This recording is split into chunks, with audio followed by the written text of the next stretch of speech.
Imagine boarding a plane in 1955 only to land 37 years later in 1992. The flight departed New York on a routine trip to Miami with 57 passengers and 4 crew members, but vanished somewhere over the Atlantic without a single distress signal. No wreckage was ever found, leaving grieving families, confused authorities that assumed the worst in a tragic, unsolved disappearance. But the story takes a turn in 1992. The story claims that out of nowhere, an old Douglas DC4 appeared on the radar of air traffic controllers in Caracas, Venezuela. When the pilot made contact, he asked, "Where are we?" and stated he was scheduled to land in Miami on July 2nd, 1955. After a brief, panicked exchange where the pilot realized it was 1992, he supposedly revved the engines and took off before security forces could board and vanished back into the clouds. The tale of Flight 914 has been driven by theories of wormholes and time travel and parallel dimensions. And it's evolved from an obscure rumor into a massive viral urban legend. The story seems like a movie. A ghost plane that got lost in time, tapping into our fascinations with the unknown. Now, you and me, we love a good mystery. And when it comes to internet folklore, there are a few stories that scratch that itch quite like this. But what is the actual truth behind the ghost plane of Caracas? If you spent time going down the rabbit holes of YouTube mysteries or paranormal subreddits, you might have brushed up against this story. So let's talk about Flight 914. Let's get spooky. Hey, spooky people. It's your best friend, Kenny. The date is July 2nd, 1955, and we're at an airport in New York City. The implication is that it's John F. Kennedy International Airport. Of course, in 1955, it wasn't known as John F. Kennedy International Airport. It was known as Idlewild Airport. It's a gorgeous, clear, sunny summer morning. Sitting on the tarmac is Pan Am Flight 914, a Douglas DC4 aircraft. The DC4 was a 4-engine, propeller-driven plane. Boarding the plane are 57 passengers, dressed in their 1950s best because that's what people did when they got on planes in the 1950s. And they are excited to escape the city and head to warm, sunny Miami, Florida. Backing them up is a flight crew of either 4 or 6 people, depending on which story you happen to be reading. The plane gets clearance from the tower and rumbles down the runway and takes off without a hitch. The flight to Miami is scheduled to take about 3 hours, and everything is routine. The weather is great. The engines are fine. The passengers are settling in. But about halfway through the flight, somewhere over the Atlantic Ocean, something goes inexplicably wrong. According to the legend, the radar blip representing Flight 914 just vanished from the screens of the air traffic controllers in New York. There was no distress call and no indication that the plane was experiencing any mechanical failure. 1 second it was there, the next it was completely gone. The air traffic controllers freak out. They tried to get a hold of the pilots on the radio, but all they get is dead air. Search and rescue starts. Coast Guard ships and search planes scour the Atlantic Ocean for days, looking for the telltale signs of a crash. An oil slick, floating luggage, wreckage, anything. But they find nothing. It was as if the Douglas DC4 just simply disappeared into the sky. After exhausting all options and logic, the authorities were forced to make an official statement declaring the plane lost and assuming it had crashed into the sea, taking the lives of everyone on board. 57 families are left to grieve the tragedy that comes with no closure. And the file is closed. If the story stopped there, Flight 914 would just be a sad, mysterious footnote in history. It would probably be part of the Bermuda Triangle mythology, right? But this story doesn't have a boring ending. Suddenly, in Caracas, Venezuela, sometime in 1992, the date changes depending on what story you're reading. On a totally normal day, air traffic controller named Juan de la Corte is sitting in the Caracas airport tower staring at his radar screens, doing his job, when suddenly out of nowhere, a new dot pops up on his radar. It just shows up as if the airplane had just popped into existence. Juan and his colleagues stare out the window of the tower, and in less than 10 minutes, the plane comes into range. It looks like a normal airplane, but as it gets closer, the controllers realize they're looking at something that was really old. The massive, old-school, propeller-driven Douglas DC4. A plane that was not flying commercial routes in 1990s. The radio in the tower starts crackling, and the story gets stranger. The pilot of this aircraft asks, "Where are we?" Juan de la Corte responds and asks the flight to identify itself. The pilot responds, "We're Pan American Airways Flight 914 from New York to Miami with a crew of 4 and 57 passengers." The pilot mentions that his flight is scheduled to land at Miami Airport at 9:55 a.m. on July 2nd, 1955. Dead silence falls over the Caracas control tower. Juan de la Corte is now dealing with an impossible situation. He tells the pilot that he has gone to the entirely wrong direction, that he is currently in Caracas, Venezuela, and that today's date is sometime in 1992. And as soon as Juan says 1992 over the radar, all hell breaks loose. Juan can hear chaos brewing over the frequency, and the pilot starts to panic. Juan immediately orders ground units, security, and medical teams to rush out to the runway to assist the plane, which had managed to pull off a landing despite all the chaos. As the DC-4 taxis towards the gate, the airport ground handlers witness something bizarre. Pressed against the small windows of the aircraft are the faces of the terrified passengers, screaming as they look out at a futuristic 1990s world of jet airliners and modern airport infrastructure that they had never seen before, that they couldn't comprehend. The pilot, terrified, yells over the radar for the approaching ground crews to stay away.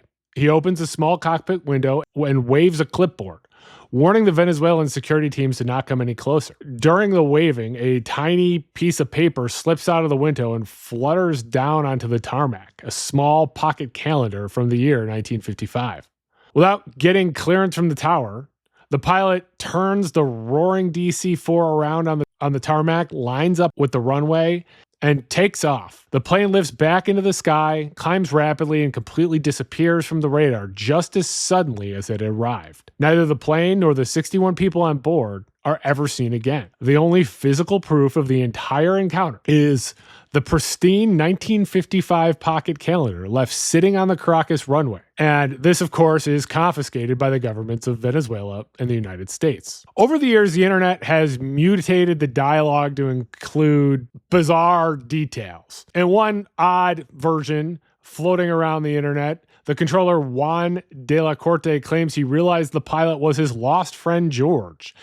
These sort of specific additions are classic tells of digital folklore, where the story gets passed like a game of telephone, with each teller adding their own bit of dramatic flair. And it's a great story. It's got everything.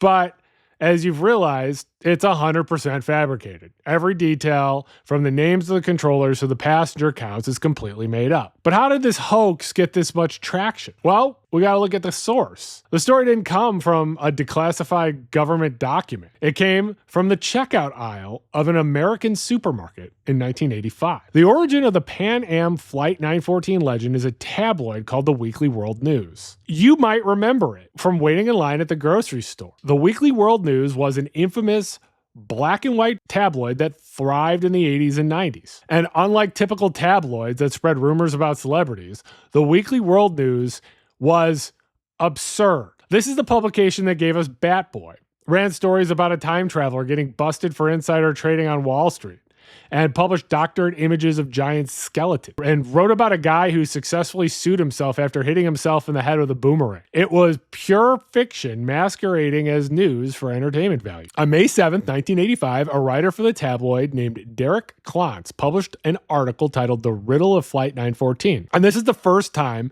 that the Pan Am 914 story appeared. The genius of the Weekly World News was that they knew their audience turned over frequently, and then they knew that before the internet, nobody was going to be looking at their back catalog. So when they had a hit story, they simply recycled it. The tabloid republished the same story twice more, once in May 1993 and again in September 7th, 1999. And this is why there's no good explanation for the dates, right? In the original 1985 article, the plane reappeared in Caracas in 1985 after a 30-year jump. But after the tabloid decided to run the story again in the 1990s, they realized that having the plane land in 1985 sounded old. So to keep the story fresh, they simply crossed out 1985 and changed the arrival date to 1992. And the photographs of the plane landing, the article had a grainy black and white image of a Douglas DC4 touching down. However, a quick reverse image search reveals that the picture is actually a widely available stock photograph. They didn't have reverse image searches back in the 80s and 90s. And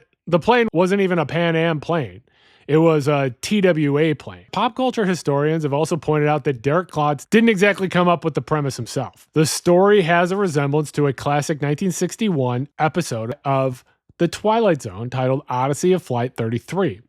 In that episode, a commercial airliner hits a strange tailwind, breaks the time barrier, and travels backwards in time. The Weekly World News simply took the Twilight Zone concept and reversed the direction of time travel, threw in some more fake facts to make the story seem more realistic. Of course, there is simply no historical record of this event ever taking place. First of all, consider the press. If a massive commercial airliner carrying 57 passengers and a full crew vanished without a trace while flying from New York to Miami in the summer of 1955, it would have been front page news all across the globe. The New York Times, the Miami Herald, and national radio broadcasts would have covered the search efforts obsessively. When you go through newspaper archives from July 1955, there's no mention of the missing Pan Am flight. There are also government records that meticulously document air travel. American aviation accidents were investigated and logged by the Civil Aeronautics Board. The Civil Aeronautics accident reports from 1955 have no entry for a missing Douglas DC4 belonging to Pan Am. And the aviation community is obsessive about tracking aircraft. The Douglas Aircraft Company built exactly 1,244 DC4s. Aviation historians have full production lists for every single one of these